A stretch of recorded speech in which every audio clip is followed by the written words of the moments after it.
And they still got it. That might be all they got.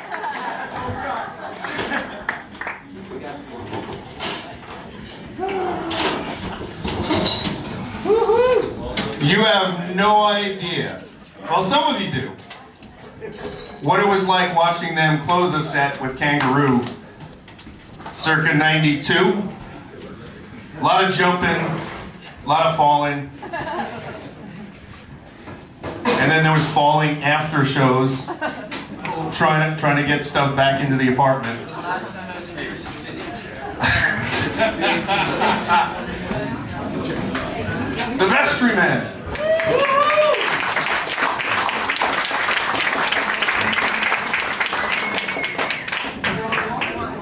So, where's Cindy? It's your turn.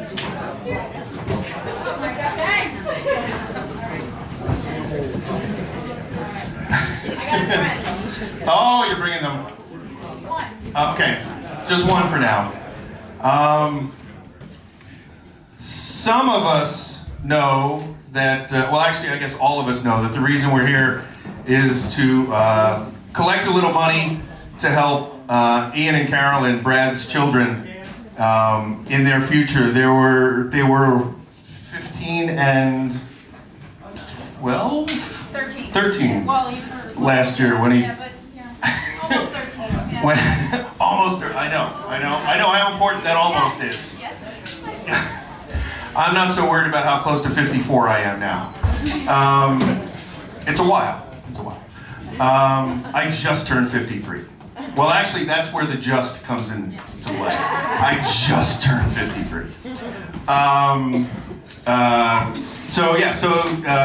Teenagers, almost teenagers, when Brad passed away last year, and I believe Dave Reynolds from Spiral Jetty was the first one of us to know. After you guys.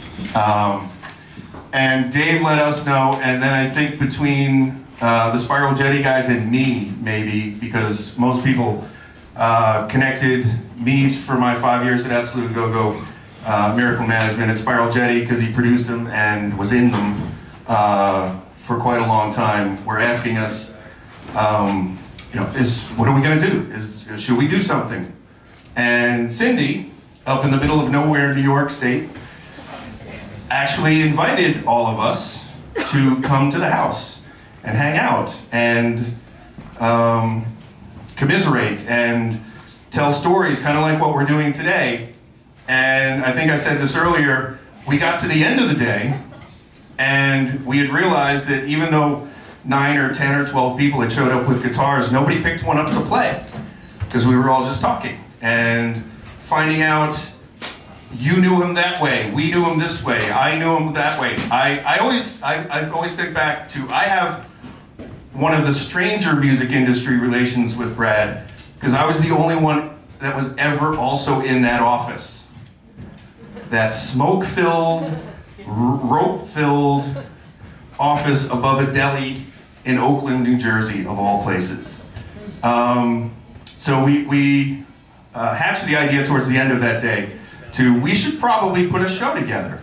And we're finally here at that show, and Cindy and Ian and Carolyn came down from Warwick, New York, wherever the hell that is, and are here. Say hi to them.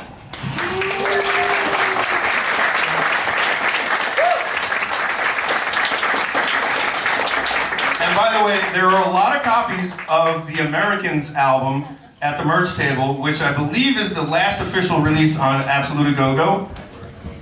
This is the guy on the cover.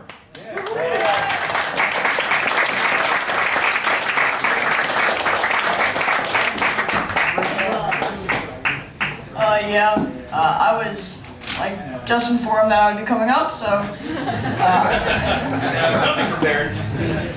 so I'm just kind of winging it. I want to say thank you again from the whole family for everyone who even just came out.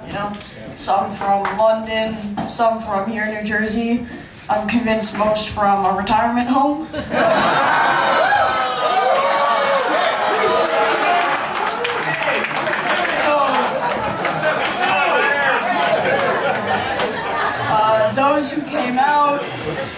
those who donated, thank you so much. It means the world to Carolyn and I. People who performed tonight, I thank you all for making my ears bleed in the best way possible. And but most importantly, everyone who brought memories of my dad. Growing up, I would hear all the tales from this weird time where dinosaurs roamed the earth called the 80s. And it's cool to see that they weren't just figments of my dad's imagination. You guys were there too. So thank you, everyone who came out, everyone who donated, everyone who performed. And I'm gonna let her talk now.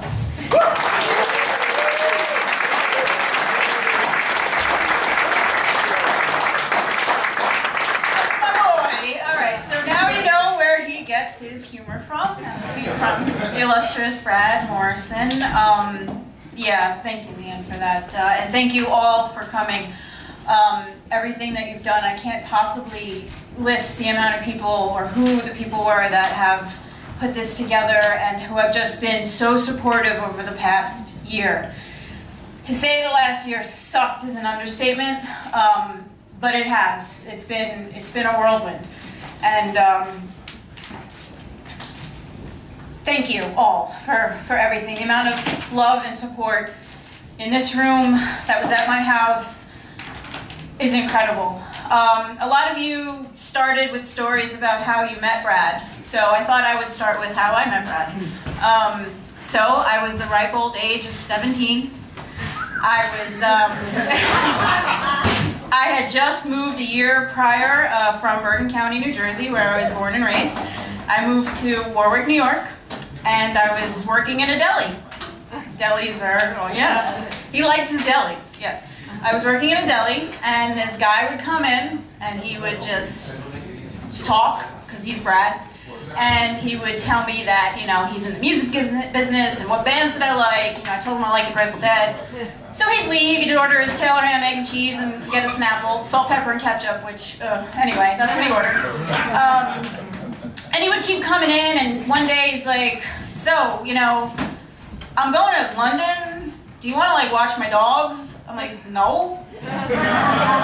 Mind you, he's 18 years older than me. So I'm 17, he's 35, right? So, I'm like, no. He would leave, he'd get a sandwich, he'd come back, he'd be like, so you like Grateful Dead? I produced Fish's first album. I'm like, yeah, I don't like Fish.